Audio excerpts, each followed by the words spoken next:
था, लेकिन जो वो प्रचार करता था ना, मैं उनका प्रचार अपना दिमाग में ना नोट कर लेता था। और वैसे हम लोग पहले कॉन्फ्रेंस कॉल करते थे, सेम उसी तरह का प्रचार। तो किसी ने मेरा प्रचार उस पास्टर के पास डाल दिया और पास्टर जी बोल रहे आप मेरा कॉपी कर रहे हैं। लेकिन मैं वो बातों को भी, खेतों में काम करते थे अकेले, वो मैं वही वचन को मैं बोलता था अकेले, रात में भी दिन में भी। तो कई बार मैं निराश हो जाता था, कई बार मुझे पीछे से आवाज आता था तू पागल है, यहाँ कोई सुनने वाला नहीं है और तू ऐसे बोल रहा है। लेकिन मैं निराश हो जाता था अपने आप से। लेकिन थोड़ा समय बाद फिर एक लगा हमको कोई सिर पर हाथ रखा और मेरे अंदर से हिम्मत आता था और ये आवाज आया कि आज जो तुम्हारे आस पड़ोस में जितने पेड़ दिख रहे हैं ना, एक दिन इतने लोग तेरे पास बैठकर परमेश्वर का वचन तुमसे सुनेगा। हालेलुया।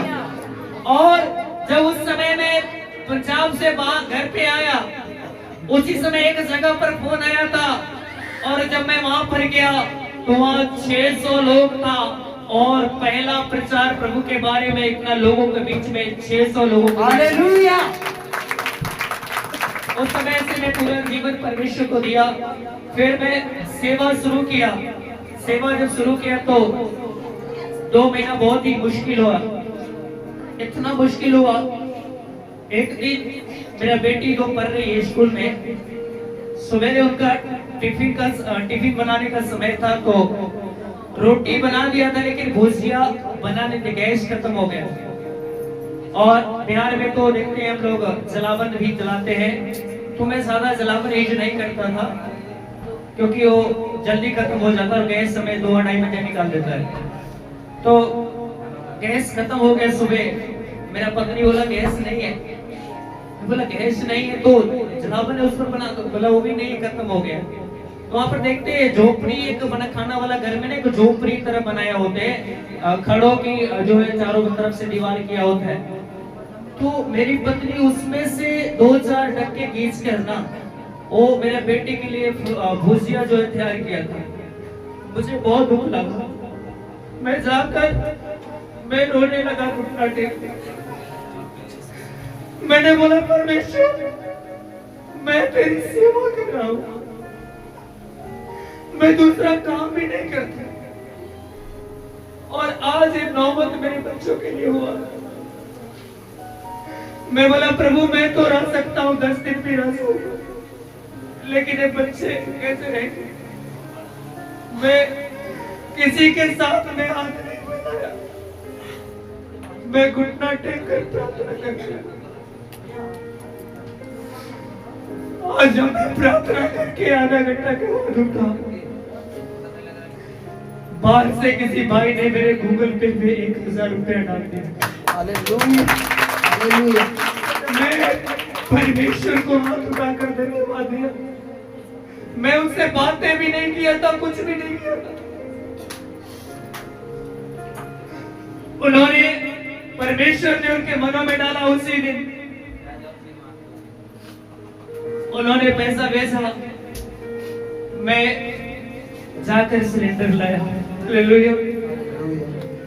एक दिन और मेरा बच्चा का स्कूल का फीस बाकी था और 2 बच्चे पढ़ते हैं, दोनों का 2-2 महीने का फीस बाकी हुआ था और एग्जाम जो कच्चा पेपर हुआ था उसका एग्जाम होने वाला था।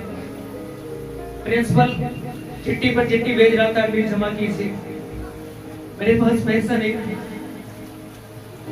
मैं प्रार्थना कर रहा प्रभु बच्चे का फीस का इंतजाम करे। 5500 रुपया फीस का देना। मैं प्रार्थना करने लगा, 8-9 दिन तक प्रार्थना किया और 10वां दिन एक भाई हमको फोन किया, बोला भैया आज आप फ्री है? मैं बोला हाँ मैं फ्री हूँ। बोला मेरे घर पर आइए ना, हम लोग थोड़ा प्रार्थना दुआ करेंगे। मैं उनके घर पर गया, संगति करने के बाद जब मैं चलने लगा तो उन्होंने मुझे दशवांश मेरे हाथों में देने के लिए आया। और जब विश्वास करने के लिए आया तो ऐसे जब हाथ पकड़ा तो मुझे ज्यादा लगा पैसा हो। मैं बोला ये किस काम के लिए है? बोला भैया आप तो प्रभु की सेवा करते हैं, दूसरा काम नहीं करते हैं, आपके बच्चे हैं और परिवार में आर्थिक जरूरतें कहां से पूरा होगा? ये कुछ रख लीजिए, आपकी आर्थिक जरूरत है बच्चे लोगों को। जब मैं वो पैसा उन्होंने दिया, मैं घर जाके जब वो पैसा को देखा तो 14,500। मैं वो परमेश्वर को धन्यवाद दिया और मुझे एक गुना से बच तीन गुना परमेश्वर ने हमको दिया। मैं एक गुना मांग रहा था, परमेश्वर ने 3 गुना बढ़ा कर आपको बहुत बार ऐसा किया होगा प्रभु ने।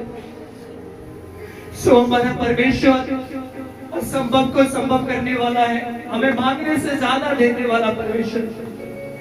मैं उस समय से मैं कुछ भी होता मैं प्रभु को बोलता हूँ, मुझे कोई हेल्प करने वाला नहीं है, सिर्फ मैं प्रभु की सेवा करता हूँ और परमेश्वर ही हमें पूरा करता है। Hallelujah hallelujah. सो बहुत समय और भी गवाही है लेकिन समय नहीं है। हम लोग आइए प्रभु के हम लोग वचन को देखेंगे, गवाही से परमेश्वर को आशीष दे।